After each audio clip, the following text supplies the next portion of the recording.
and welcome to another edition of From the Source.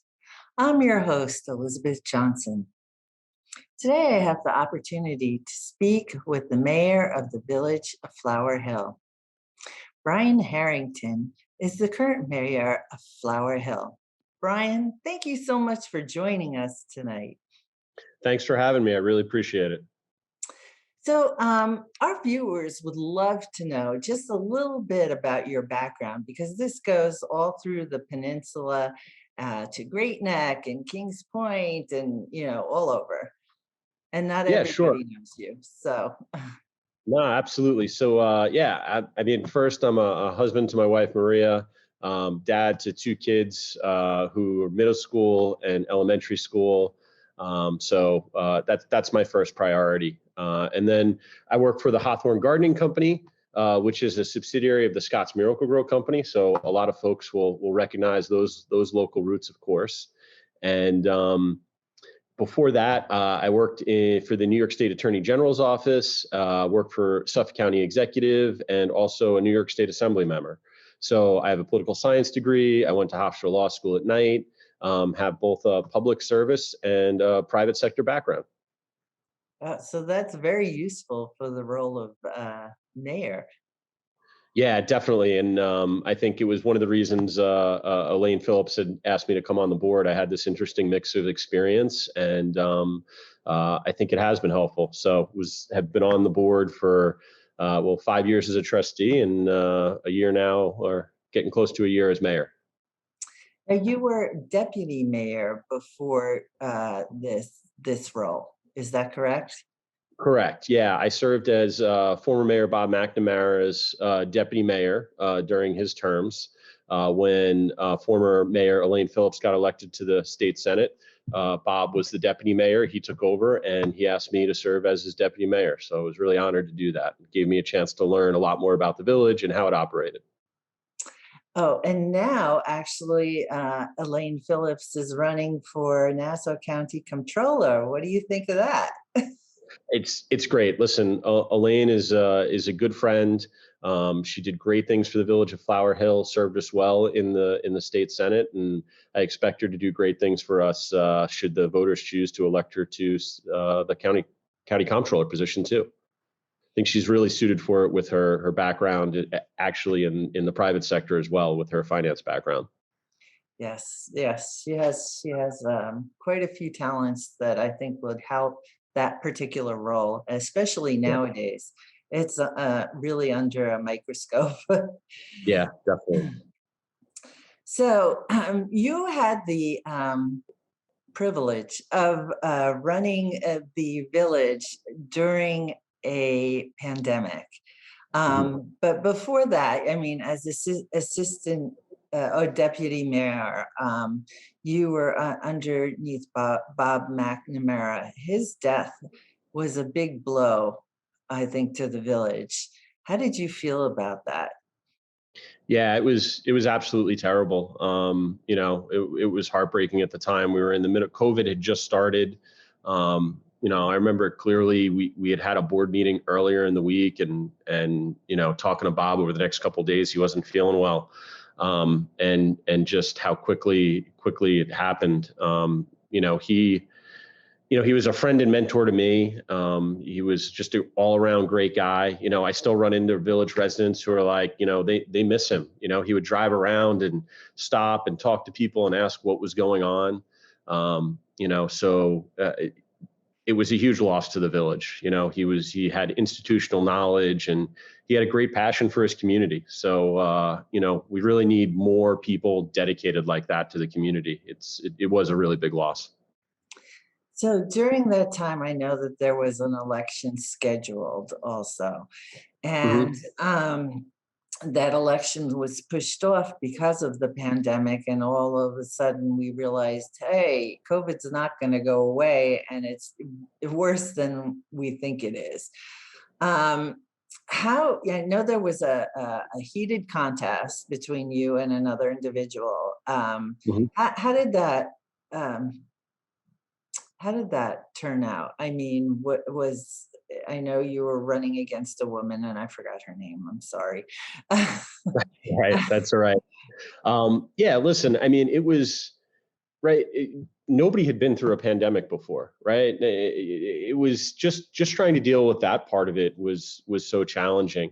And then you had to delay the election. And listen, at the end of the day, I think the delay had little impact on the residents. Most of the feedback that I had gotten were that residents wish that the election was over so that they could express their opinion and their right to vote and really get it wrapped up. But at the end of the day, I think it actually helped with participation in the election. Waiting till the fall, we knew so much more, right, about the virus and how to keep ourselves safe. So I think people felt safer going out and participating in the election. We actually changed how we did the election from the standpoint of we actually held the election in the garage, had the garage doors open, and really made it an outdoor election, which again, I think helped make people more comfortable. The village communicated to people that they could use absentee ballots. But people felt safe, and since more people were at home, right, everybody was working at home. It gave more, I think, people the opportunity to participate. And in the end, we had the largest voter turnout in village history. And voters overwhelmingly elected the Flower Hill Party slate of candidates to run the village. I think, which just was fabulous and showed that our message and what we've been doing in the village really resonated with people. I think the other interesting thing that came out of it is we heard from residents that they wanted expanded voting hours. We had people showing up before the polls even opened because village elections traditionally went from noon to 9 p.m. So I think one of the great things that came out of it is this year we actually expanded election hours and opened polls at 7 a.m. So we passed a local law to do that, and we got people actually coming in because some people were commuting back into the city, and they said, listen, if I had to commute to the city, I never would have gotten the opportunity to vote in the election. So I think it was challenging, and I think there were some good things that came out of it. Yeah, definitely. Well, Flower Hill is kind of in the crossroads of three different villages. You have Mhm. Manhasset, you have Port Washington, and you have Roslyn. You have a major hospital there. And now you've inherited, before you actually became mayor, all of these issues because there were issues. Yep. How did I know you had a weekly newsletter that went out. Actually, you had a phone message because I got it on a Okay. daily basis of the status, or every few days, I think it was, of the status that was going on. How, how, how did you put together your action plan? Are you talking about for the election, the campaign, or for kind of managing the village? Because I Managing the village during the pandemic. yeah, definitely. The interesting thing was we had some existing communication mechanisms we were using, and then we tried installing some new ones, right? I think communication is key, keeping everybody in the loop and informed, especially during a crisis. And we had to deal with multiple through the course of the last year. So, I started to institute a monthly electronic newsletter. Thought that would help keep people informed of, hey, what's happening at the board meetings, what's happening kind of generally around the village from an operational standpoint. Let people know, right? Because each week, as we move from the spring into the summer, we were getting new updates from public health officials about how to protect yourself, whether people could, right, be using the park in a certain manner or not. I remember at one point, we had shut down the dog park too, because there was questions about how it transmitted from animals to people. And, we have a core group of people that go down there and visit the dog park. So, we knew we had to try different mechanisms because people couldn't just walk into Village Hall and ask questions anymore.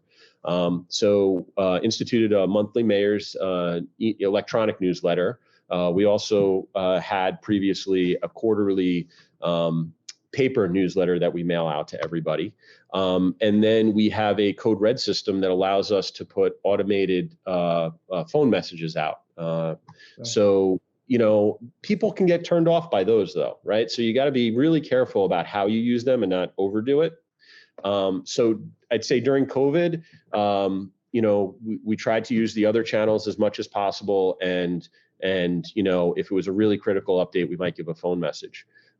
During the tropical storm, we tended to use that more, just given the fact that, people were without power.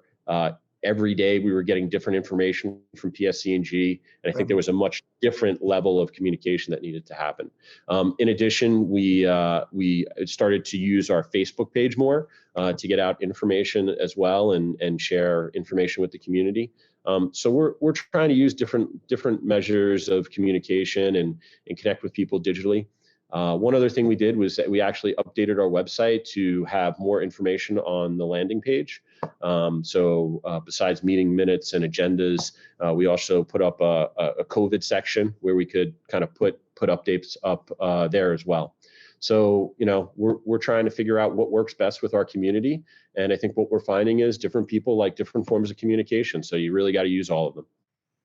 Right. And you have a significant population that is older, which is not as tech savvy. Some of them are more tech savvy than I am, but I know that a lot of them feel alienated about them, and television is really one of their most favorite mediums. But I know that all of your efforts were applauded, because people did know, whether it was through word of mouth, because you also instituted a neighbor to neighbor kind of protocol. You want to talk about that a little bit?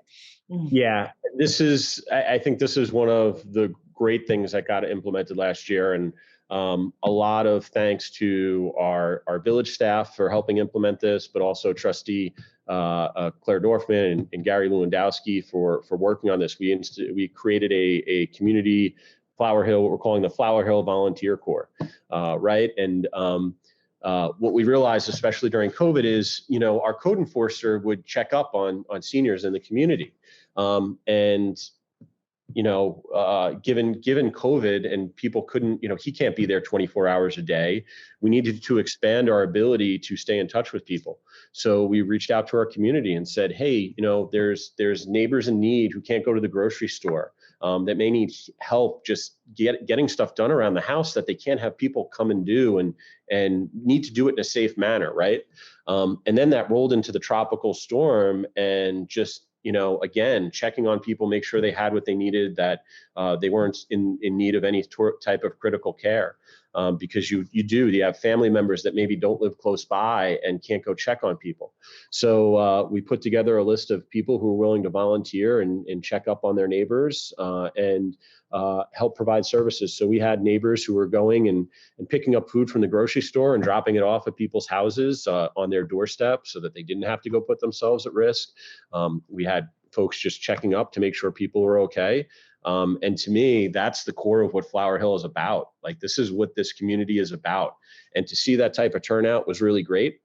And on top of it now, they continue to look at ways to help the community. And last Thanksgiving, we started a food drive. And because of COVID, there's so many people. The job employment picture has improved. But what happened during COVID is a lot of people who, of different economic statuses ended up without jobs and in need of food services. So when we did Thanksgiving food drive, the food pantries actually said there was such high demand that they need food all the time. So we've actually made the village office a food drop-off location, and we've continued that food drive on an ongoing basis. So residents can drop off food donations at any time the office is open, and we bring it over to the neighboring food pantries that service Roslyn, Flower Hill, and Port Washington. So that volunteer corps, I think, is one of the great things that's come out of everything over the last year, for sure. I know that Flower Hill has always been, I'll call it, notorious of being a very caring and philanthropic village, Agreed. with the Women's Club and all the different organizations. So that's very nice to hear. So during this time, I know that had mentioned it a few times already, but Tropical Storm Isaias was spinning through the air through Flower Hill, and Flower Hill was hit very hard, but primarily because the lines are all in the backyards of a lot of houses. And it's also Tree City, USA, which Yep. is a plus and a negative when there's a storm. But it's overall a plus. Um, I mean, the impact there, I think, was almost as severe as Sandy in some respects, because nobody had any electricity for a while unless you had a backup generator, and not everybody has a backup generator. And plus the communication to was LIPA was oh, Yeah. PSENG Long Island, sorry. No, that's was okay. It It was is. horrible. Yeah, and that is a complicated situation because you have LIPA who oversees it and owns the grid, and PSC&G that manages, right? So you have two entities that you got to deal with, and that does make it complicated. But yeah, that storm was, for a lot of people in the village, actually, it was the same impacts as Sandy. I think the only difference Right, was on the heels of Sandy, it got really cold. right, On the heels of Isaias, we're in the middle of summer, it was really hot. right. So I estimated about 75 to 80% of the village lost power. And a large part of the village was still without power a week later. Yeah, So that impact is pretty much the same as Sandy, and maybe there were some parts that had power out longer than Sandy, but that's just unacceptable. And we had numerous trees down around the village, in the roadway. What I'd say about the village and the village staff is our staff is amazing. Actually, every road within the village was passable by the end of the day of that storm. So, we invested in heavy equipment over the years, and we have a great staff who are dedicated. And, even though their own communities were potentially being impacted, their own homes, they actually stayed there during the day. And as soon as they were able to get out on the roads, they got out there, they got them cleaned to make sure that emergency personnel could get where they needed to go. I remember that day standing in front of a home on Crabapple, and there was a huge tree sitting in the middle of the home. They had to vacate that home immediately. It was uninhabitable, and they had to transplant. Luckily, they had family close by. The biggest issue we see was that electric grid, and it's something that the village has no control over. We're at the mercy of LIPA and PSC&G, and it just wasn't about their technology. It was about the response from the crews on the ground, and they didn't get enough crews on the ground soon enough. And as a community, we're indebted to all the workers that were out there in the field working tirelessly, and especially those out-of-state workers that came in. I was walking through the village with people from Michigan and Wisconsin, and I really appreciate the residents going out and thanking them and give them any support they could. So there were a lot of challenges there. I think I didn't expect to turn the village office into a response center for PSC&G and LIPA. When residents couldn't communicate with them, we actually started taking in and documented as many outages as we could and feeding that information into PSC&G and LIPA to make sure that they had accurate information on what the impacts were in our village. And those trees are a big part of it. So it's really important that residents take a look around their yards, make sure that the trees that are around the electric lines are trimmed, that they get them inspected by an arborist, and if they're not in good health, they get them taken care of. And we make sure we replant trees in good locations in the yard as well to make sure we keep up our tree canopy and spaces. Within the village, besides the work that the staff put in on that day, we actually went out and we hired a tree service to come in. So many residents had tree debris Right. that the carting service couldn't take. So we actually invested and had a tree service come through with a huge pickup crane to pick up those huge logs that were littered the village from around people's homes. And we did that actually on 2 separate weekends. So I think that really helped residents out and didn't put them out in trying to get debris out of the community. And another thing was, the information kept changing about when power was going to come back on. And this is another thanks to the volunteer corps and my fellow trustees. We quickly saw that given the heat and the situation, our village hall has a backup generator. So we opened up Village Hall as a resident cooling center, charging station, and workspace, because some people, right, still had to work from home. Yes. Their bosses in other states are going, hey, I need you to produce here. It was important that people had a place to go to get out of the heat. We had senior citizens come in during the day to cool off. We had people come in and charge their laptops and phones. And that took, volunteers and staff kind of making sure that the facility was open to do that. And I think that's, again, one of the benefits to living in our village. Absolutely.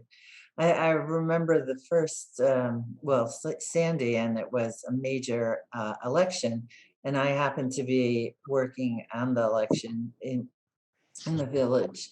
Okay. And at that time, you didn't have a generator, but you brought one in. Okay. The generator, I think, went out, and then the lights went on. It was a very interesting election, And this, Timing is everything. I know. So, I think we learned from what happened in the past, and obviously, storms are intensifying, and I can imagine that we will be seeing quite a few this year, hopefully not as intense. And do you feel that this past storm, Isaias, has given you a better plan for attacking, what needs to be happening? You know what? Our staff is really well trained. We actually have a longstanding emergency management plan. We review that annually. Our highway staff, all the time is checking our equipment. Rich Falcone, our highway superintendent, and Ronnie Schatzkamer, our administrator, Rich gets that alert 7 days out, 6 days out, and he's tracking it.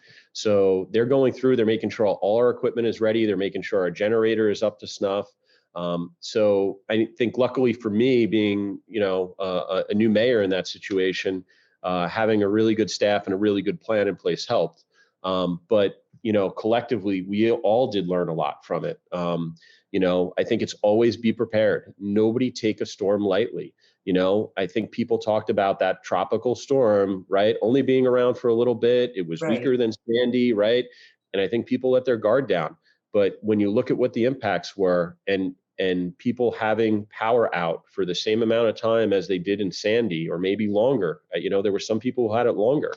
I think it just goes to show that you can't let your guard down. Everyone be prepared. The storm season is approaching, and I know our village team is prepared for it, and we'll continue to learn, because it seems like every storm or every disaster throws a new wrinkle at you. Right. And adaptability is the key to it, and I think our team has the skill set to deal with that. Curious to know whether the amount of applications for generators went up after this storm again. Yeah, I would guess so. I mean, I heard a lot of people talk about it. Actually, it's something I should check with the staff on, and see how many permits we had come in around that. But the trouble, I think, was too with COVID, right? Supplies are limited, and Yeah. it's still in the fall. I think people were still just getting back to work. So we might see that pick up as we enter the summer season now. But I did hear a lot of people go, "That's it, I've had it. I'm putting it in." Yeah, I understand. I was totally scarred after Sandy, so I installed one myself. Uh, I understand that Nassau County has now introduced some sort of program related to uh, to improve the septic systems. Can you talk a little bit about it and what impact it has on the village? Yeah, absolutely. This is a really cool program. I think it's something anybody who's redoing their septic system should take a look at and try and take advantage of. You know, Right. nitrogen is one of our biggest or the biggest threat to our Hempstead Harbor, Manhasset Bay, Long Island Sound. It's what's causing the algal blooms and the fish die-offs.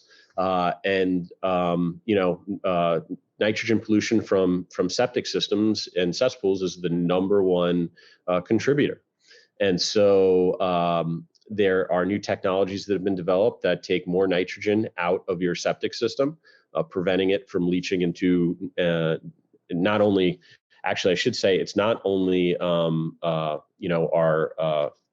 groundwater our surface water. It's also our groundwater. The Port Washington Water District is actually evaluating and looking to bond out some work to put nitrogen removal filters in our drinking water because the nitrogen contamination levels are getting high. So the septic system program Nassau County rolled out would allow residents to get up to $10,000 worth of grant money to offset the costs of buying and installing one of these new advanced septic treatment program or advanced nitrogen removal septic systems. Folks can go to the North Shore Land Alliance, Nature Conservancy, or the Nassau County website to get more information. I think they're a great tool for helping our environment and protecting our drinking water.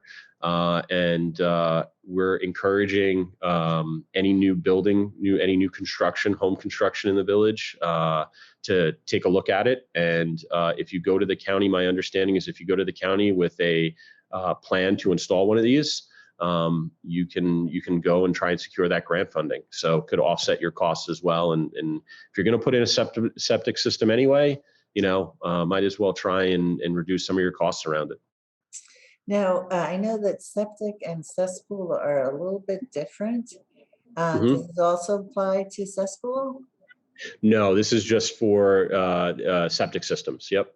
Okay. So, but if you're removing your cesspool, right? If you do have a cesspool system and you need to remove it and upgrade it, this is an option for you.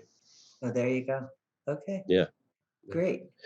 And one thing we're also doing as a village is we're evaluating sewers, right? That's really the long-term solution. Yes. But it's going to take a lot of money, and we're going to need help from state and federal government on it. So we're discussing a study in cooperation with the Port Washington Water Pollution Control District.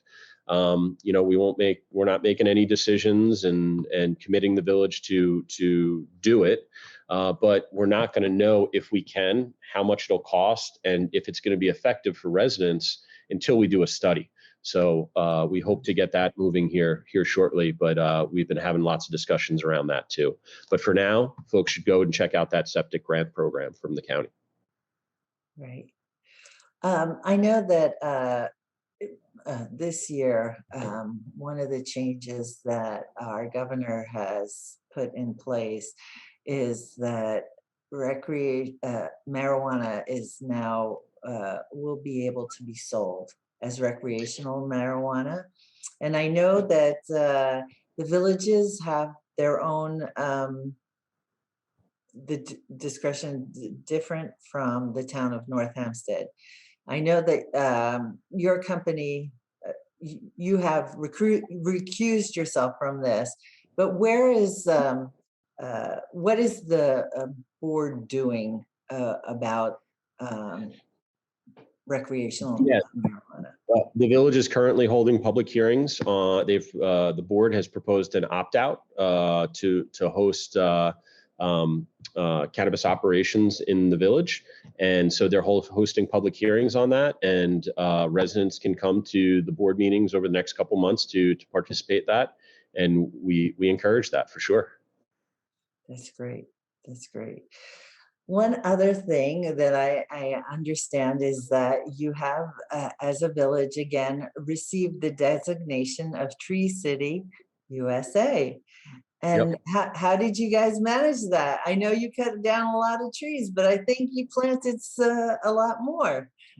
Yeah, listen, it comes with the village, when construction is going on, right? Trees get sick, and they need to be managed. So, we have a very active policy and program to make sure we preserve trees. We have some protections in place and evaluations in the construction process, but we also invest in it as well and try and help our residents plant trees. So we actually just wrapped up. We went out, and New York State offers a tree program where you can get saplings at a discounted rate through the Environmental Protection Program.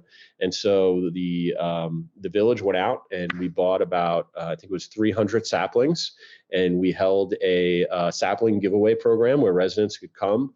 We gave them about 5 different varieties of trees to plant in their yard as saplings.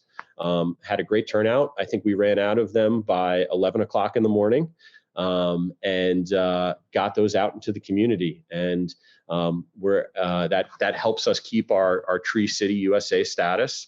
Part of the getting that designation is you run programs to promote and protect the trees in the community.